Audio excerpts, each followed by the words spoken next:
হলো আমার Pulsar NS 160। আর সবাই জানেন আমি দীর্ঘ অনেক দিন যাবত, প্রায় 3 বছর যাবত এই বাইকটা চালাইতেছি, কিন্তু শেষের দিকে আইসা বাইকটা আমার ভালো পারফরমেন্স দিতে পারতেছে না। গাড়িতে এখন কেমন জানি গতি উঠতেছে না একটা অবস্থা। আমার মনে হচ্ছে গাড়ির ক্লাস প্লেট সম্পূর্ণটা চলে গেছে।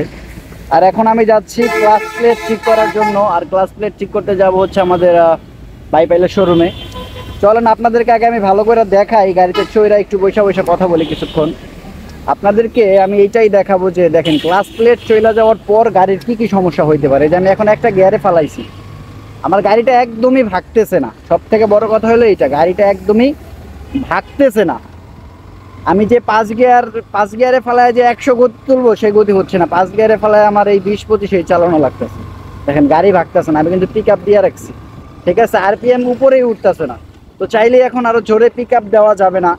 জোরে পিক আপ দিলে এখন আমারই ক্ষতি হবে, যে ক্লাস প্লেটের যে ভাঁজগুলো একদম ভাঙ্গা চুরা গেলেই শেষ।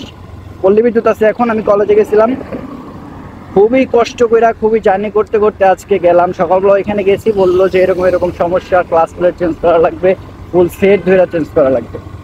আসলে গাড়িটা আমার দীর্ঘ প্রায় 3 বছর মোটামুটি অনেক ভালো সার্ভিসিং দিয়েছিল, বাট এখন আইসা জানি কেমন একটু 19-20 করতেছে। আপনাদেরকে আরও একটা কথা আমি ভালোভাবে জানায় রাখি, সেটা হচ্ছে আপনারা যারা বাইক চালান এবং যারা আগামীতে বাইক কিনতে যাচ্ছেন, যে আমি পালসার NS বাইকটা কিনবো, ভাই আপনাদের সোজা ভাষায় একটা কথা বলি, ভাই এই বাইকটা অনেক ভালো, বাট এই গাড়ির কাজ সবাই বুঝে না।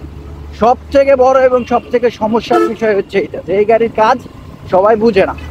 আপনি চাইলেই যে কাউরে দিয়ে এই গাড়ির কাজ করাইতে পারবেন, আপনার গাড়ির উল্টা পিছন মাইরা চাইরা দেবে।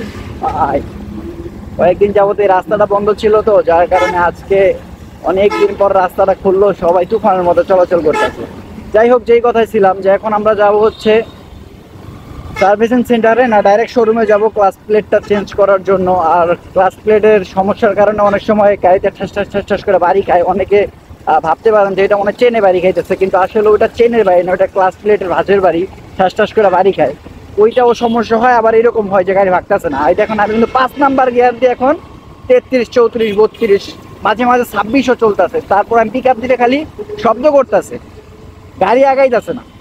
এই একটা খুব বেজালের মধ্যে আছি ভাই, খুবই কষ্টের ব্যাপার। চলেন আজকে যাই, সমস্যাটার আগে সমাধান করে আসি, শোরুমে ডিরেক্ট যে আপনাদের সাথে দেখা হচ্ছে। এই যে এখন শোরুমের মধ্যে বাইকটা নিয়ে আসছি, দেখেন বাইকটাকে চাঙ্গের উপর তোলানো হয়েছে। আর বাইকটা দেখতে কত সুন্দর লাগতেছে, বাট বাইকের ক্লাসের অবস্থা খুবই খারাপ। তো এখন আমরা ফাইনালি ক্লাসটা খুললাম, ক্লাসের এক সাইড খুলে ফুল ক্লাস সেটটা খোলার চেষ্টা করতেছি। কখনো ক্লাস খোলা হয় নাই, যার কারণে অনেক হার্ড হয়ে আছে।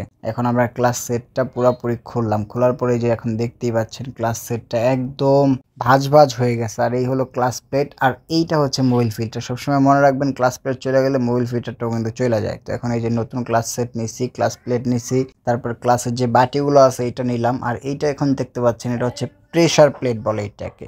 যেহেতু ক্লাস প্লেট চেঞ্জ করার সময় মোবিল ট্রেন দেওয়া লাগে, আর আমার এই বাইকে 2টা মোবিল লাগে, যে দেখতে পাচ্ছেন 2টা DTSI মোবিল নিলাম। আর ক্লাস প্লেট চেঞ্জ করার সময় সবসময় মনে রাখবেন যাতে করে ফুল ক্লাসের সেটটা চেঞ্জ করা হয়। ফুল ক্লাসের সেটটা চেঞ্জ করলে ভবিষ্যতে আর কোনো সমস্যা হওয়ার সম্ভাবনা থাকে না।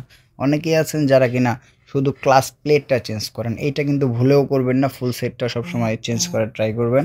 আর এই যে দেখেন এখন আমার ক্লাস প্লেট সম্পূর্ণ লাগানো হয়ে গেছে, ফুল সেট। আর এখন বাইকটাকে সুন্দর করে আবার আগের মতো করে পরিপাটি করা হচ্ছে। দেন 2টা মোবিল একসাথে আবার দিলাম, কজ এইটার মধ্যে 1200 ml মোবিল লাগে। এই জিনিসটা আমার খুবই খারাপ লাগে। যারা এখন পর্যন্ত চ্যানেলটা সাবস্ক্রাইব করেন না, দয়া করে চ্যানেলটা সাবস্ক্রাইব করে আমাদের পাশেই থাকেন। ধন্যবাদ, সবাই ভালো থাকেন।